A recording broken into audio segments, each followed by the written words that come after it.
Video ini bukan dibuat untuk mengajari, apalagi menggurui. Aku sendiri masih dalam proses belajar. Justru lewat video ini, aku pengen ngajak kalian semua buat belajar bareng-bareng. Jadi, kalau ada yang kurang atau keliru, yuk saling ngingetin dengan cara yang baik. Kita sama-sama belajar, sama-sama tumbuh. Kalau kamu suka video ini,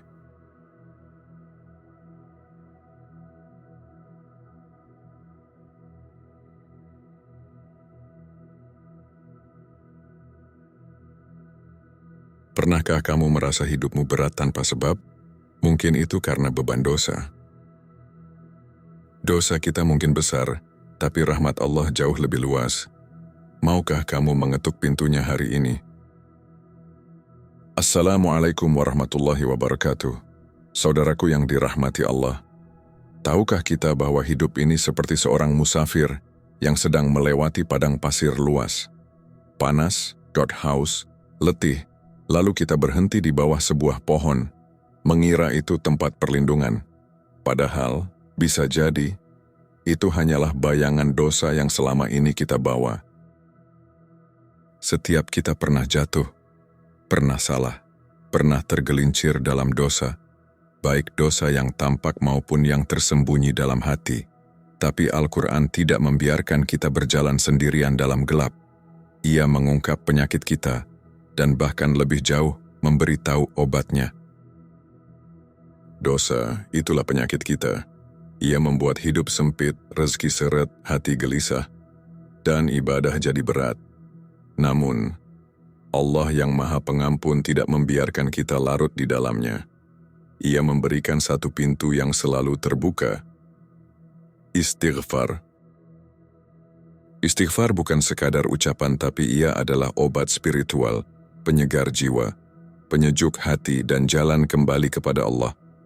Tak ada penyakit rohani yang lebih berat dari dosa, dan tak ada penawar paling mujarab selain istighfar yang tulus. Bayangkan jika tubuh kita sakit, kita langsung mencari dokter. Tapi mengapa ketika hati kita penuh beban dosa, kita justru membiarkannya menghitam tanpa pengobatan? Padahal istighfar itu gratis, mudah, dan memberi kedamaian instan. Setiap ayat Al-Quran yang menyebutkan dosa, hampir selalu disandingkan dengan harapan, dengan kata rahmat, maghfirah, dan taubat. Allah tahu kita manusia penuh salah, dan karena itulah Dia membuka jalan pulang. Mungkin kita sering merasa, dosaku terlalu banyak, terlalu lama, terlalu dalam. Tapi justru karena itulah kita harus istighfar. Rasulullah yang suci saja beristighfar lebih dari 70 kali sehari, apalagi kita yang penuh khilaf. Yuk, hari ini kita buka lembar baru. Kita dengarkan nasihat dari Al-Quran tentang penyakit dosa yang diam-diam merusak hidup kita, dan bagaimana istighfar bisa jadi penawarnya yang paling indah. Kita semua sedang menapaki jalan panjang kehidupan ini. Di antara langkah-langkah itu, ada luka yang tak terlihat. Luka itu bernama dosa. Kadang kecil, kadang besar. Tapi yang pasti, semuanya meninggalkan jejak di hati. Dosa bukan hanya soal perbuatan. Ia bisa berbentuk pikiran buruk, rasa sombong, iri, dengki, dan lalai dari Allah. Kita tak selalu sadar melakukannya. Tapi akibatnya terasa, hidup terasa berat, hati terasa jauh dari ketenangan. Al-Quran menyebutkan banyak kisah kaum terdahulu yang binasa karena dosa mereka. Tapi di setiap kisah itu, Allah selipkan harapan bahwa siapapun yang kembali kepadanya akan diampuni, dicintai, dan dilindungi. Allah tak pernah menciptakan penyakit tanpa obat. Dosa adalah penyakit, dan istighfar adalah penawarnya. Bukan cuma diucapkan di lisan, tapi juga dirasakan dalam hati dan diwujudkan dalam perbuatan. Saat kita berkata astaghfirullah, itu bukan sekadar kalimat. Itu pengakuan bahwa kita lemah, bahwa kita butuh pertolongan, bahwa kita ingin kembali. Hati yang bersih adalah hati yang sering dicuci dengan istighfar. Ia membersihkan kerak-kerak dosa yang menempel setiap hari. Ia menyirami hati yang kering agar kembali lembut dan hidup. Dosa membuat hati gelap. Dan ketika hati gelap, kita sulit membedakan mana yang benar dan mana yang salah. Maka istighfar adalah cahaya yang menuntun kita keluar dari kegelapan itu. Rasulullah SAW bersabda, "Barang siapa memperbanyak istighfar, niscaya Allah akan menjadikan baginya jalan keluar dari setiap kesedihan dan kelapangan dari setiap kesempitan, serta memberinya rezeki dari arah yang tidak disangka-sangka." Kita sering mencari solusi dari luar, uang, hiburan, pujian, atau pencapaian. Tapi yang sering kita lupakan, solusi terbesar ada di dalam istighfar dan kembali kepada Allah. Mungkin inilah saatnya kita berhenti sejenak, bukan untuk menyerah, tapi untuk menunduk, menyadari bahwa kita butuh dibersihkan, bahwa kita ingin memulai lagi dengan hati yang bersih. Seorang ulama berkata, istighfar adalah pintu segala kebaikan. Bahkan sebelum berdoa pun, perbanyaklah istighfar, karena dosa bisa menjadi penghalang doa-doa kita. Dosa bisa menjauhkan kita dari rezeki, dari ketenangan rumah tangga, dari khusyuknya ibadah. Tapi istighfar bisa mengembalikan semua itu. Itulah keajaibannya. Jangan remehkan dosa, tapi jangan juga putus asa darinya. Karena selama nyawa belum sampai di tenggorokan, pintu ampunan Allah masih terbuka lebar. Dalam surat Az-Zumar ayat 53, Allah berfirman, "Katakanlah, wahai hamba-hambaku, yang melampaui batas terhadap diri mereka sendiri, janganlah kamu berputus asa dari rahmat Allah. Sesungguhnya Allah mengampuni dosa-dosa semuanya." Allah Maha Pemaaf bukan karena kita pantas dimaafkan, tapi karena Dia Maha Pemurah. Dan istighfar adalah cara kita mengetuk pintu itu dengan kerendahan hati. Setiap malam, Allah membuka tangannya bagi hamba yang ingin kembali. Setiap pagi, Dia menebarkan rezekinya. Tapi hanya hati yang bersih yang bisa merasakan kedekatan itu. Mari kita biasakan istighfar dalam segala keadaan. Di jalan, saat bekerja, menjelang tidur, setelah bangun. Karena dosa datang tanpa kita sadari, maka istighfar pun harus senantiasa mengiringi. Istighfar bukan hanya untuk mereka yang berdosa besar. Justru orang-orang syalih adalah mereka yang paling banyak beristighfar. Karena mereka sadar, tanpa istighfar, hidup akan kering dan penuh beban. Di zaman yang penuh fitnah ini, istighfar adalah pelindung. Ia menjadi penawar racun digital, penenang hati dari hiruk-pikuk dunia, dan pengingat bahwa kita hanyalah hamba yang lemah. Mari mulai hari ini. Satu langkah kecil, astaghfirullah. Ucapkan dengan hati, rasakan dengan jiwa, karena mungkin itulah awal dari kehidupan yang benar-benar damai. Dosa itu seperti racun yang tidak langsung membunuh. Ia merusak perlahan.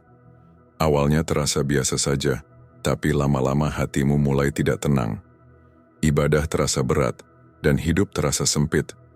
Inilah tanda-tanda bahwa racun itu mulai bekerja. Banyak dari kita mengira dosa hanya urusan besar seperti zina, membunuh atau mencuri. Padahal, menyepelekan waktu sholat, berkata kasar, memandang yang haram, sampai bersikap sombong. Semua itu juga bagian dari dosa yang menggerogoti hati. Allah telah menjelaskan akibat dosa dalam hidup manusia. Dalam Al-Quran Allah berfirman, "Maka tatkala mereka berpaling dari kebenaran, Allah memalingkan hati mereka." Asy-Syaff 5. Dosa membuat hati berbalik dari cahaya menuju gelap. Bayangkan jika kita menyiram tanaman dengan air kotor setiap hari, lama-lama tanaman itu layu. Begitu juga hati kita, jika terus disiram dosa tanpa disucikan, ia akan layu dan mati. Nabi Muhammad SAW bersabda, "Sesungguhnya seorang hamba apabila melakukan dosa, maka akan ada satu titik hitam di dalam hatinya. Dan ketika dosa semakin menumpuk, Titik hitam itu menjadi selimut yang menghalangi cahaya kebenaran. Tak heran jika kita sering merasa tidak semangat ibadah, susah khusyuk, malas bangun malam, bisa jadi bukan karena lelah, tapi karena ada noda dosa yang belum dibersihkan. Dosa juga membuat rezeki terhalang. Rasulullah SAW bersabda, "Sesungguhnya seorang hamba diharamkan dari rezeki karena dosa yang ia lakukan. Maka jangan anggap enteng dosa, sekecil apapun ia tetap merusak. Bahkan debu yang tak dibersihkan akan menjadi karat yang merusak besi. Begitu pula dosa pada jiwa manusia. Satu-satunya cara agar kita tidak binasa adalah sadar. Sadar bahwa kita tidak baik-baik saja. Sadar bahwa kita perlu membersihkan diri. Dan itulah yang akan membawa kita ke pintu istighfar. Jika dosa adalah penyakit, maka kita tak bisa menundanya. Kita harus segera mencari obatnya. Dan Al-Quran telah menunjukkan kepada kita, obat itu adalah istighfar. Dalam Al-Quran Allah berfirman, "Dan mohonlah ampun kepada Tuhanmu, lalu bertaubatlah kepadanya, niscaya Dia akan memberikan kenikmatan yang baik kepadamu." Hud 3. Inilah janji Allah bahwa istighfar mendatangkan kebaikan dunia dan akhirat. Istighfar bukan hanya memohon ampun, tapi juga mengakui bahwa kita manusia yang lemah, bahwa kita tidak bisa hidup tanpa pertolongan Allah, bahwa kita sadar telah menyakiti jiwa sendiri dengan maksiat. Rasulullah SAW sendiri yang sudah dijamin surga, tetap beristighfar lebih dari 70 kali sehari. Dalam satu riwayat, bahkan 100 kali. Itu menunjukkan bahwa istighfar adalah kebutuhan, bukan hanya rutinitas. Jika Rasul saja istighfar setiap hari, lalu kita yang penuh dosa dan kelalaian ini, sudahkah kita merasa butuh? Dulu, Nabi Nuh pernah berkata kepada kaumnya, "Maka aku katakan kepada mereka, mohonlah ampun kepada Tuhanmu, sesungguhnya Dia adalah Maha Pengampun. Niscaya Dia akan mengirimkan hujan lebat atasmu, dan membanyakkan harta dan anak-anakmu, dan mengadakan untukmu kebun-kebun dan sungai-sungai." Nuh 10-12. Lihat bagaimana istighfar dikaitkan langsung dengan rezeki, keturunan dan keberkahan. Kita sering kejar ini semua dengan cara duniawi, padahal rahasianya ada di dalam istighfar. Istighfar adalah wujud cinta kepada Allah. Kita mengaku salah, tapi tetap datang kepadanya, karena kita yakin Dia Maha menerima taubat. Jangan tunggu merasa pantas baru mau istighfar. Justru karena kita tidak pantas itulah, kita datang dan mengetuk pintu ampunannya. Allah tak pernah bosan mengampuni. Yang sering bosan justru kita dalam meminta ampun. Padahal tiap malam, Allah turun ke langit dunia dan berfirman, "Adakah orang yang memohon ampun, maka aku akan ampuni." Maka mulai hari ini, jadikan istighfar sebagai teman harian. Bukan hanya di waktu salah, tapi juga di waktu senang. Karena kita tak tahu dosa mana yang telah menghalangi kebaikan besar yang sebenarnya sedang Allah siapkan. Mungkin kita bertanya, mengapa hidup terasa berat padahal kita sudah berusaha? Bisa jadi karena dosa yang belum diistighfari. Dalam Al-Quran, Allah sudah memberi solusi sederhana.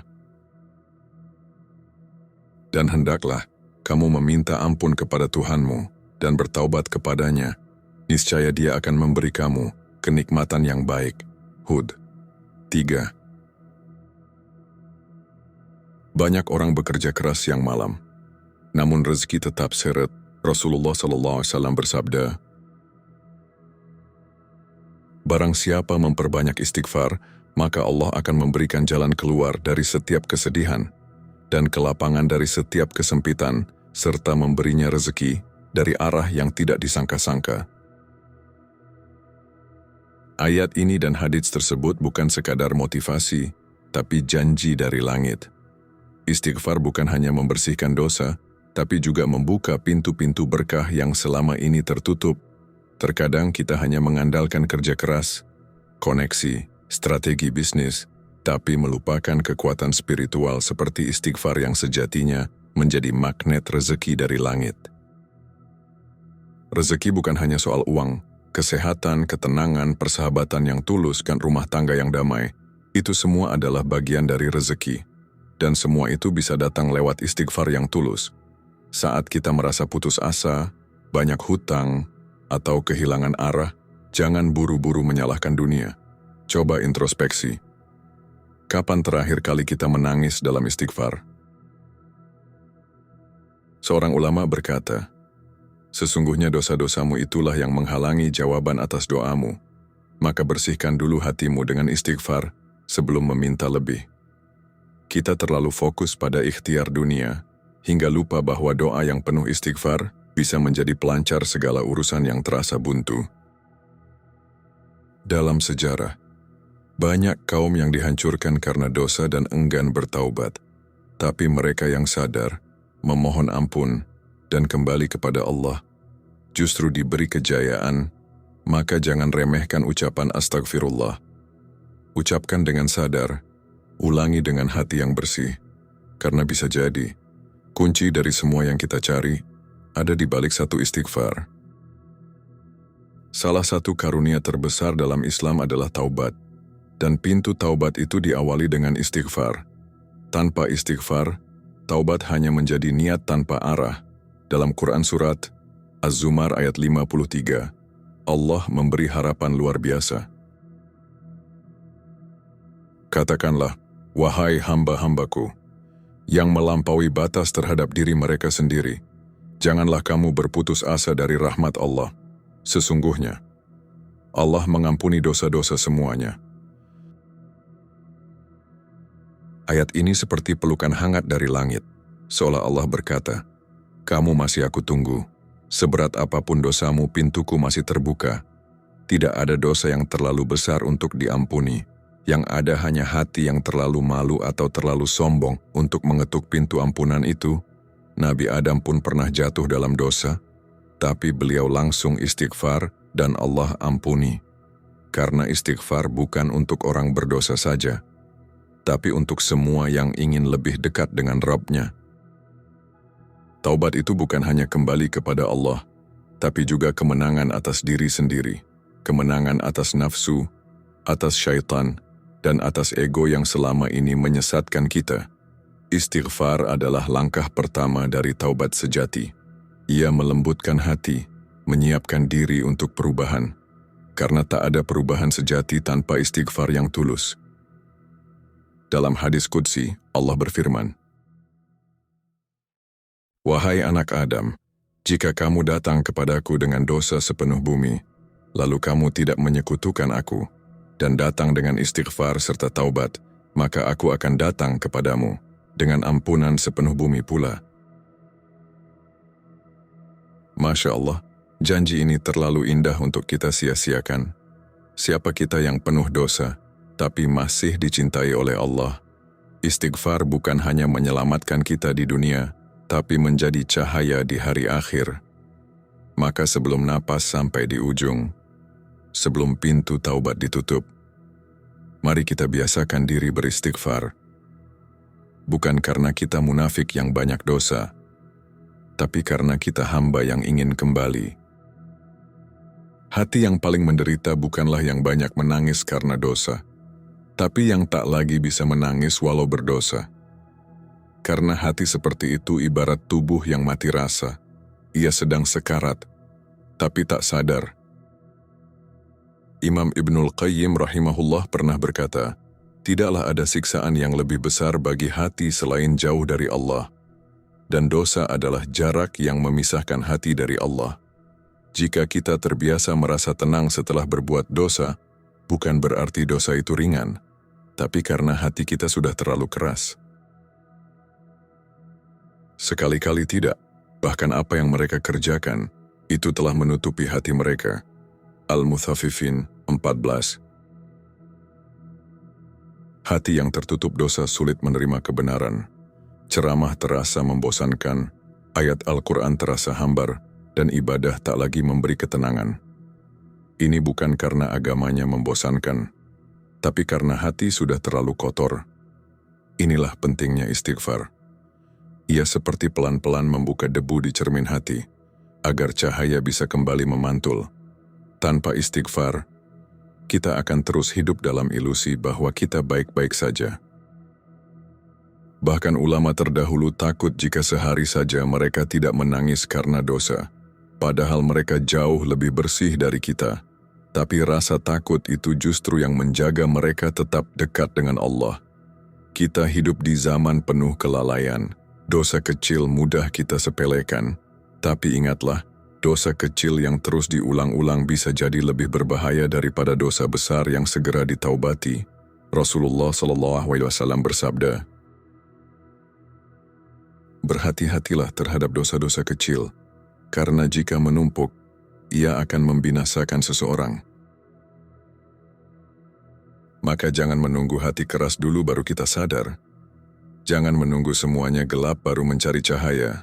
Kuncinya satu, istighfar setiap hari, bahkan setiap saat. Coba ucapkan perlahan, "Astagfirullah, ya Allah ampunilah aku." Rasakan, ini bukan sekadar kata, tapi bisikan jiwa yang sedang rindu pulang.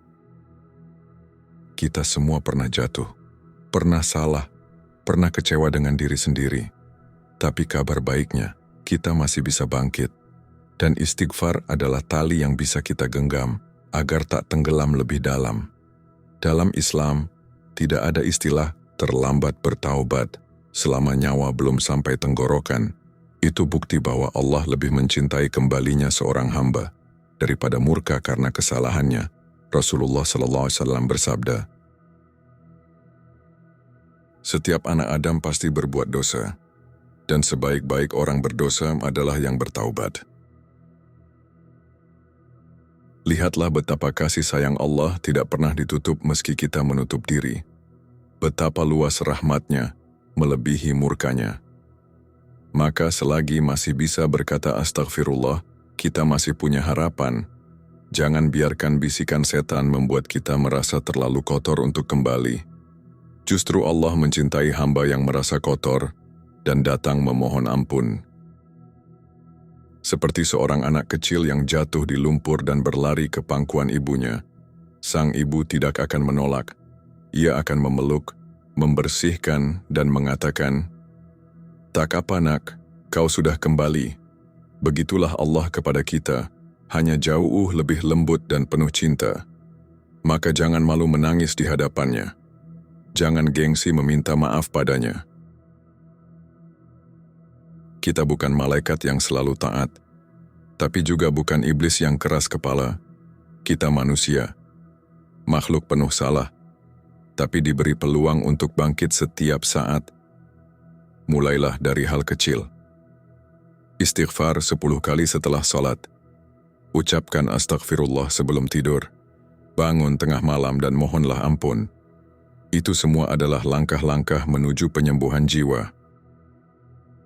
Jika kita terus jatuh dalam dosa yang sama, jangan menyerah. Selama kita tidak berhenti istighfar dan berusaha, kita masih sedang berjuang. Dan Allah mencintai hamba yang terus berjuang. Hati yang tidur tidak akan pernah merasakan nikmatnya iman. Ia mungkin merasa senang tapi tidak damai. Ia bisa tertawa tapi jiwanya kosong. Inilah tanda bahwa jiwa sedang tertidur oleh dosa. Istighfar adalah seruan untuk membangunkan hati. Ia adalah panggilan dari Allah untuk mengingatkan, "Bangunlah wahai jiwa, aku masih mencintaimu." Setiap malam Allah menanti kita. Allah turun ke langit dunia di sepertiga malam terakhir dan berkata, "Siapa yang berdoa kepadaku, aku akan kabulkan. Siapa yang memohon kepadaku, aku akan beri.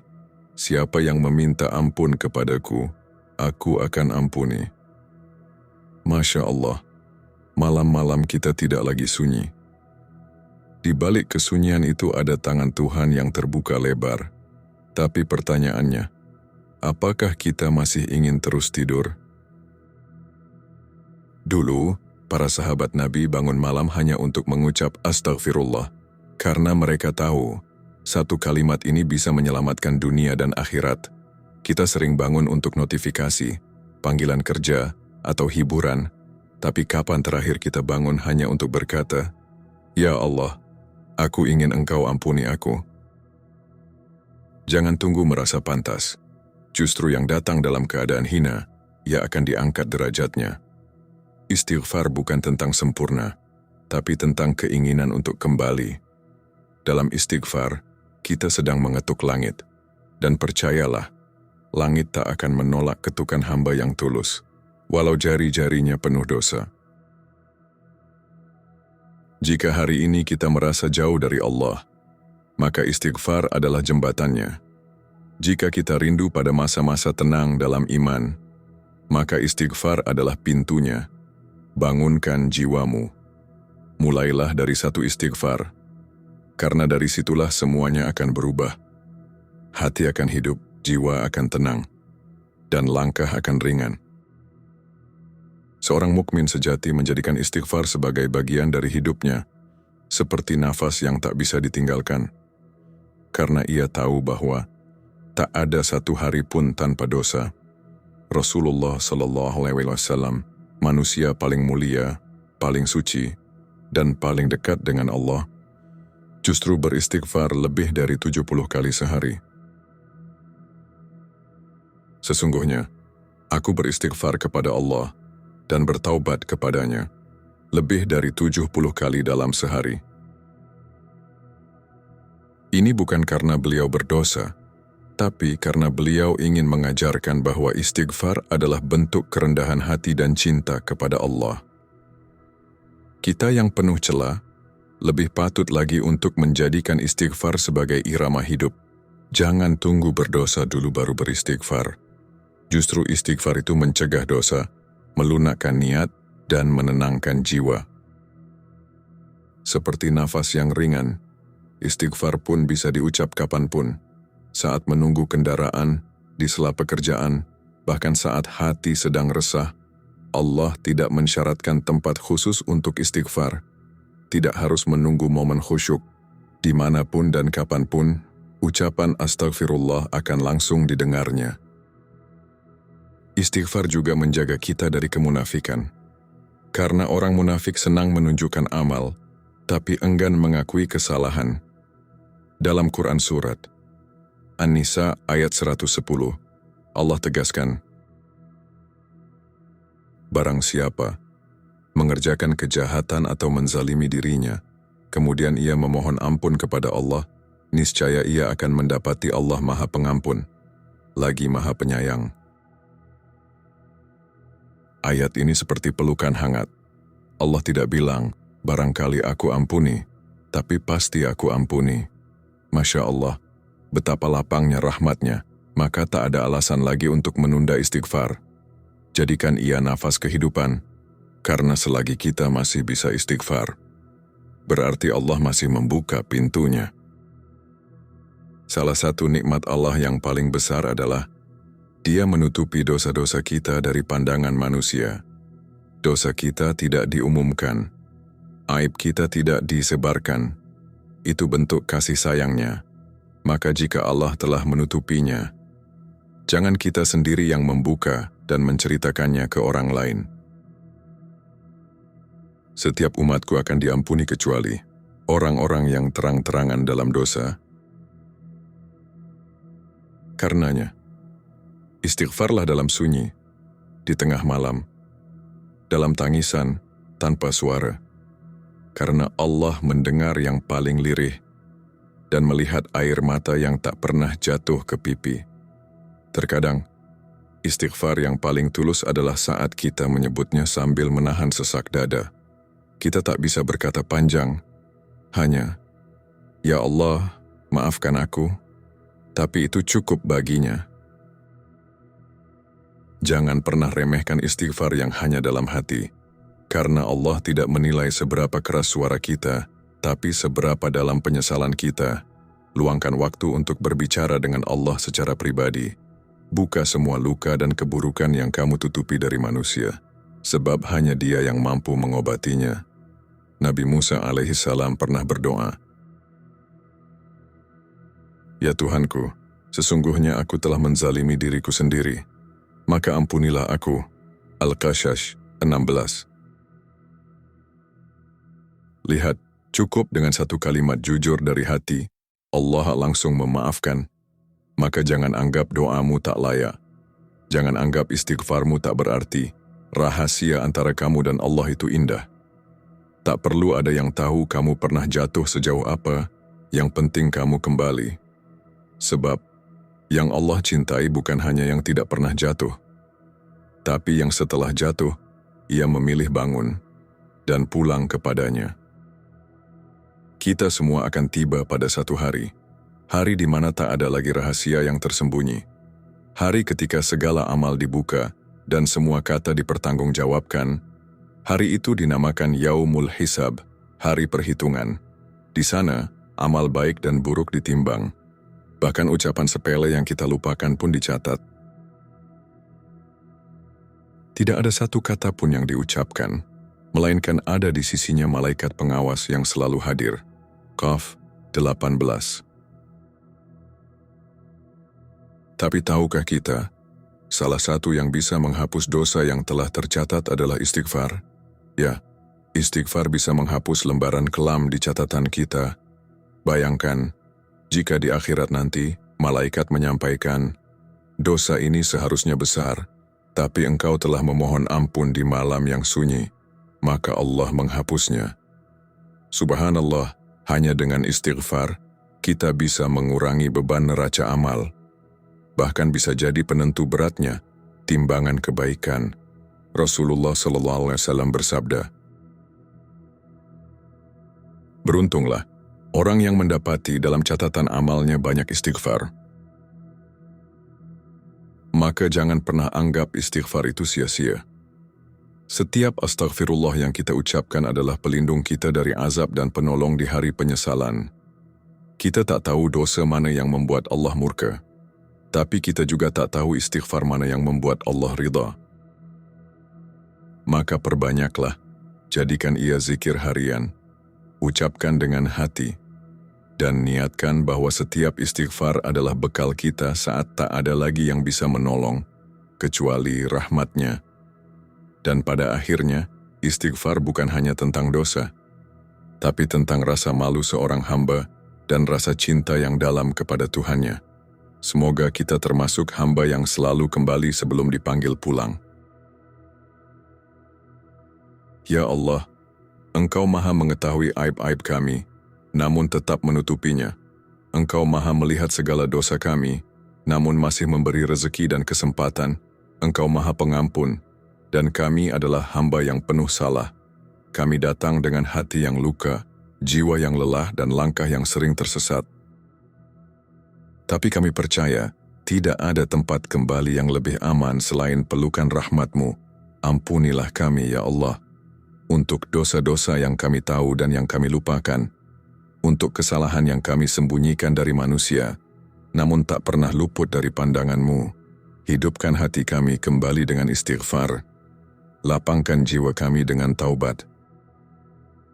Dan jangan Engkau wafatkan kami kecuali dalam keadaan Engkau ridha kepada kami. Rabbi ighfirli warhamni wa tub alayya innaka antat tawwabur rahimu. Amin ya rabbal alamin. Wassalamu alaikum warahmatullahi wabarakatuh.